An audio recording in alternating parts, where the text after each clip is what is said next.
To start off today, we're going to play a little game. I'm going to give you some clues to what I like, what I love, and want some more of. The company makes more tires than any other company in the world. Kids around the world have spent 5 billion hours a year playing with them, and over 400 million people have played with them. Are there any guesses? They hold 2 world records for the longest toy railroad and the biggest toy cattle. The company got started by making wooden ducks, trucks, and other pull toys. Are there any guesses? Yes? Huh? The guess was Legos. Let's wait and find out. And yes, it was Legos. Hi, my name is Luke Fiegel. I'm 12 years old and I'm from the Grant Guys and Gals 4-H Club. Everything has to have a beginning, and here's Legos. In 1932, Ole Kirk Christensen, a financially broke carpenter, decided to start making wooden pull toys. He couldn't find work because of the Great Depression. His company was located in Berlin, Denmark. Now that he has a company, he needed a name for it. And here's how he got his name. In 1934, he decided to have a contest between him and 16 employees to come up with a name. His own idea was chosen for the name, Lego Company. Lego Company is a self-made contraction from a Danish phrase, legato, which means play well. It has 2 other loose Latin translations. I put together and I assemble. Here's how we got inspiration for Legos today. First, they started with wooden blocks. Remember, Christensen was a carpenter. An interesting fact is that Lego did not come up with the idea for plastic interlocking blocks. Mr. Page of Kitty Craft was the first to design and manufacture these bricks. In 1949, the Lego Company decided to start manufacturing similar bricks, but they called them automatic binding bricks. These blocks were designed so that they could interlock through the rectangular bottoms and studs. In 1953, Lego Company decided to shorten the name just to bricks. Now that you know how they were inspired for today, here's how they were manufactured today. Legos are built from ABS plastic. ABS plastic is great for toys because it's non-toxic, it won't discolor, it won't warp, it's bite resistant, and it's scratch resistant. Blocks are melted at 230 degrees Celsius. That's 450 degrees Fahrenheit for us Americans. Then the blocks are poured into molds. These molds have to be very precise in order for the blocks to interlock correctly. Lego is a very efficient company. They recycle all but 1% of plastic waste every year. All unsold sets are returned, melted, and remade into new sets. Some designs that bricks can be melted into are blocks, beams, gears, minifigures, and axles. There are more than 2,400 different molds for Lego bricks. I've spent a lot of time playing with Legos, and one of my favorite blocks are the minifigures. And here's some stuff that I've learned about them. The first minifigures were always happy, a unisex, had no arms or movable legs. But in the 1980s, minifigures were introduced with different expressions, like evil, good, happy, and grumpy. Here's some of my favorite minifigures. This is a snake and skeleton from Lego Ninjago, and then 2 clone troopers from Lego Star Wars, and Han Solo from Lego Star Wars. I've spent a lot of time studying minifigures, and here's some stuff that I've noticed about them. Here you can see Anakin Skywalker, an earlier version. His hairpiece is much simpler. is very simple. His face doesn't have much detail, and his head and arms are yellow. And his body doesn't have much detail. Here you see another Anakin Skywalker, but his hairpiece is much more detailed, his face is much more lifelike, and he has more detail on his clothes. I've grown up with Legos a long time, and here's how I've progressed.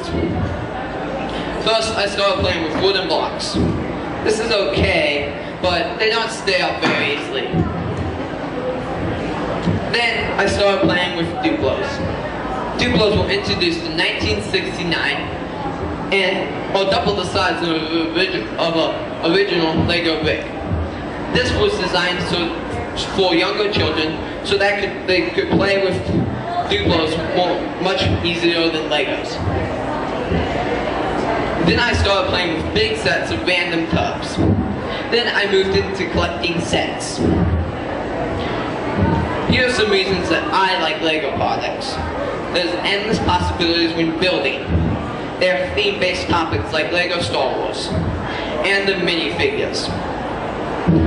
I'm not the only one that likes Legos in my family. My parents also do. And here are some of their reasons. A lot of imagination goes into playing and designing with Legos, develops a child's ability to follow directions, develops small motor skills, and an ability to think for themselves. And my mom really likes this one. There are no war sets, as early Christensen's policy was not to make wars a child's game. I've spent a lot of time playing with Legos. I found there are basically two ways you can play with Legos. One is by your imagination, like I'm doing here. I just have some random bricks, and I'm just sort of throwing together something from my imagination. The beauty of Legos is that it doesn't have to be one thing. You can make it into anything you want, like a flatbed truck. Or you can keep on building and make it into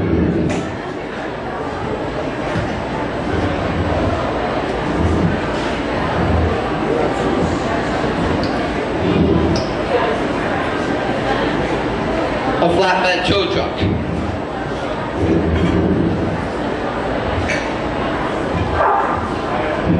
But like I said, it can be anything you want it to be.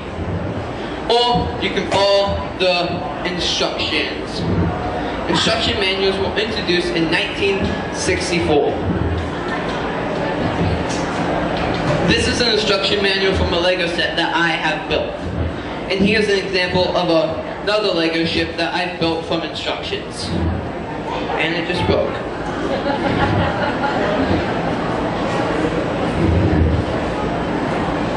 As you can see, I really like Legos, but I love Lego sets the best. If I could choose what I would play with, I'd probably choose theme-based topics like Lego Star Wars. The most difficult creation I've ever built is the Lego Death Star. It had 3,804 pieces. It took me a week to build, but I did have school, baseball, and soccer. As you can see here, the Lego Death Star is massive. The mounted Toucan shows you just how big this ship really is. My collection includes ships from the 6 original Star Wars movies and the Clone Wars. I've spent a lot of time playing and purchasing Legos. And here's what I think about when I buy Legos. I think about the difficulty, which is shown here, with the age. This particular one is 6 to 12. The number of pieces, which is here, and this one is 98. The minifigures, which is shown here, and the price. But this particular box does not have a price listed on it. I'm not the only one that likes Legos. Most everyone likes Legos. And they've expanded to other products like films, books, or robotic sets, which is Lego League, video games, theme parks, children's clothing, board games, and retail stores.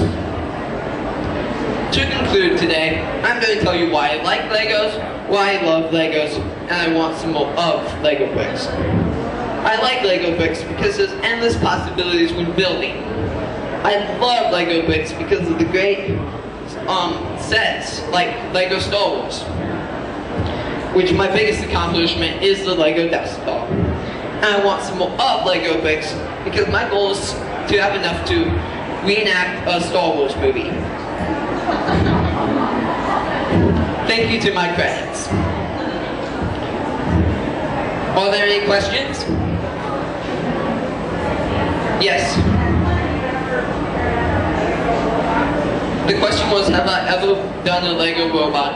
And I have not, unfortunately.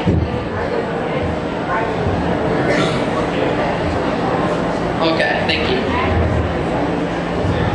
What would be the average cost of one of your creations? The question was, what would be the average cost of one of my creations? It really depends on the piece number. Most 0 to 100 piece creations are around $12.99, and when it gets into the thousands pieces, it's closer to 100 to 150. So when you build the Lego creation, do you take it apart or do you have them sitting around the house? The question is, do I take my ships apart or do I leave them sitting around my house? I like to leave them together and display them, but my brother likes to take them apart from me. Yes. The question was, has I been to Legoland in the Mall of America? And yes, I have. Yes. Do you participate in a Lego club? The question was, do I participate in a Lego club? No, I do not. You should start one. Okay. Are there any other questions? Thank you.